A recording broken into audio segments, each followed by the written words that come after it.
I'm Ava, 41, married for 6 years to Tom. We both brought children from previous relationships into our marriage, and for the most part, our blended family worked well. His son, Brandon, was 20 when he moved back in with us during his college break. I never thought much of it, until I started noticing the way he looked at me. At first, I chalked it up to awkwardness.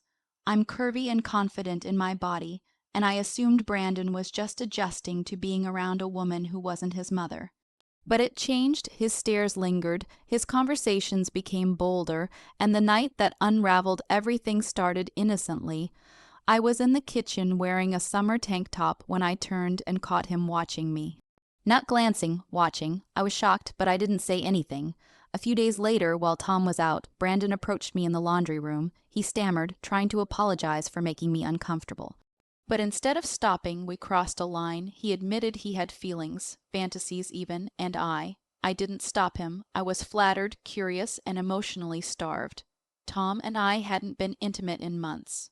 I let him touch me. It was short, reckless, and devastating. Nothing ever went fully physical, but the emotional betrayal had already occurred. The look in Brandon's eyes. It wasn't just lust, it was connection. It was danger. I pulled away and told him it could never happen again, but the guilt ate away at me. I eventually confessed to Tom. Not everything, but enough. Brandon moved back to campus early. Our marriage is on thin ice, hanging between counseling sessions and awkward silences. I betrayed my husband and possibly damaged a young man who never should have been placed in that situation. This wasn't just about sex. It was about loneliness, emotional neglect, the search for validation in all the wrong places. When you marry someone with children, you promise to step into a role that's both supportive and respectful. You become a presence, not a replacement. You walk a fine emotional line, especially when the child is an adult, living under your roof again, carrying memories from another life, another household, another mother. But no one tells you what to do when the line starts to blur, and no one notices it until it's already been crossed. At first, it was subtle. The way Brandon's eyes would pause when I walked into the room. Not a glance, a pause. That kind of attention carries weight, especially when it comes from someone you've helped raise. I remember the first time I felt uncomfortable. I was pouring coffee in the kitchen, wearing a simple cotton tank top, the kind I wear every summer morning. I turned around and he was staring, not in a way a son-in-law should look at you. And I didn't say anything, because it felt flattering. That moment planted a seed in me, not lust, not yet, but a reminder that someone noticed me because Tom hadn't in weeks. Our bedroom had grown cold and silent. His mind was on work, his stress, his phone, and I had begun feeling invisible. The way Brandon looked at me, it reminded me I still existed in someone's eyes. That's how it starts, emotional attachment disguised as validation. I started noticing more, how he'd linger in the hallway when I got out of the shower, how he'd find reasons to sit near me on the couch, how he'd ask about things he didn't care about just to make conversation. And I started responding, not obviously, but emotionally. I began doing my hair a little differently. I paid more attention to my clothes around the house. There was a day I found myself waiting for him to get home.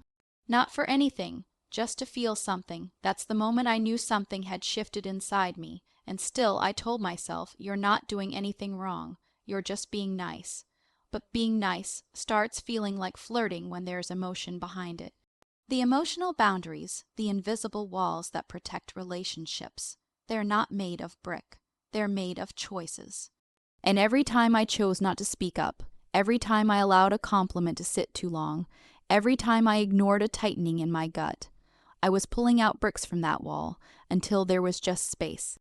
Open, dangerous space. There's a shame that comes with knowing you're craving affection from someone off limits. You don't talk about it. You don't write it in journals. You swallow it and carry on, but it builds.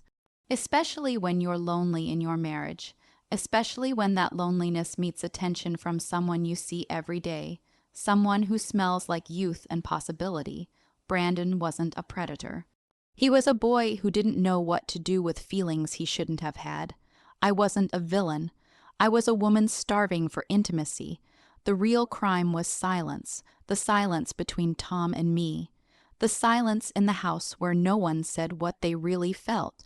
And in that silence, the tension grew. We didn't speak it, but we felt it. And when it finally cracked, it wasn't in a bedroom. It wasn't some physical affair. It was a moment in the laundry room, filled with electricity and guilt. It was two people, broken in different ways, feeding off each other's emotional fractures. People think infidelity starts with sex. It doesn't. It starts with neglect. It starts with small moments left unspoken. And when those moments pile up, they become a storm. I lived in that storm. I created it too, and the scariest part, I didn't hate it. The moment passed, but the feeling didn't. The second his hand brushed against mine in that laundry room, and I didn't pull away, not immediately, I knew something real had happened. Not real in a romantic, destined way. Real in a dangerous, irreversible way. We had crossed a line that didn't need sex to be a betrayal, and the silence that followed, that was louder than anything we said. I remember lying awake that night, listening to Tom snore beside me. My body was next to him, but my mind wasn't. My mind was replaying the look in Brandon's eyes, that mix of guilt, desire, and something heartbreaking, hope. That's when I realized this wasn't a game to him. It wasn't just a boy's crush. He was emotionally invested, and I had allowed it. Worse, I had fed it. But what tore at me the most wasn't the fear of getting caught. It was the guilt of knowing I had let someone feel something for me that I couldn't return. Brandon was young, emotionally unformed, still finding his place in the world, and I gave him a signal, a space, a feeling that should have never existed. He mistook my loneliness for interest, my warmth for intimacy, my attention for love, and when I pulled away, I didn't just protect myself. I wounded him. The days after were unbearable. We couldn't look at each other. He avoided the kitchen when I was in it. I could feel the tension humming in the air like electricity. Tom noticed something, of course he did, but he thought it was just Brandon being moody. He joked about young adult hormones, and I laughed along, hollow and ashamed. Guilt doesn't just sit inside you quietly. It shows in the way you fold laundry, in how long you stare at a wall, in the way your voice catches when you're asked, "Is everything okay?" I stopped being able to sleep. I flinched when Brandon walked into a room. I kept playing both sides, trying to keep things normal while knowing they would never be normal again. Every moment felt like I was hiding a dead body in the living room while serving tea to guests. Tom kissed me one morning before heading to work, and I felt sick to my stomach. He still trusted me. He still saw me as his wife, as the safe center of his home, and I was anything but that. I had shattered the very thing I promised to protect. One evening, I found Brandon sitting outside on the back steps, crying. Silently, I didn't go to him. I stood behind the curtain and watched. That's the moment I knew I had to confess, not for justice, not to make anything better, but because I was drowning in silence. And if I didn't speak, it would pull me under. Telling Tom was like setting fire to my own house. He didn't yell. He just stared at me like I was a stranger. He asked, "Did you sleep with him?" And I told him no, but that didn't matter. The betrayal had already happened in my heart. Brandon left 2 days later. He didn't say goodbye. He just disappeared. Tom didn't speak to me for a week. And when he finally did, his words were cold, distant. "You broke us." And he was right. I had. Not with my body, with my silence, with my need to feel desired. People don't understand what emotional infidelity really is. It's not less than a physical affair. Sometimes it cuts deeper. Because you give someone a part of your soul, while you're still supposed to be sharing it with someone else. The consequences didn't just affect my marriage. They rippled into every corner of the house. The way Tom looked at me changed. The way I looked at myself in the mirror changed. And the worst part, I couldn't blame anyone else. I had a choice, and I made it, not in one moment, but in dozens of small, selfish ones. And now I live with the aftermath, not in loud fights or divorce papers, but in the quiet spaces between glances, the stiff silences in the hallway, and the weight of a home that no longer feels like home. I wanted to be seen, and now I am, just not in the way I hoped.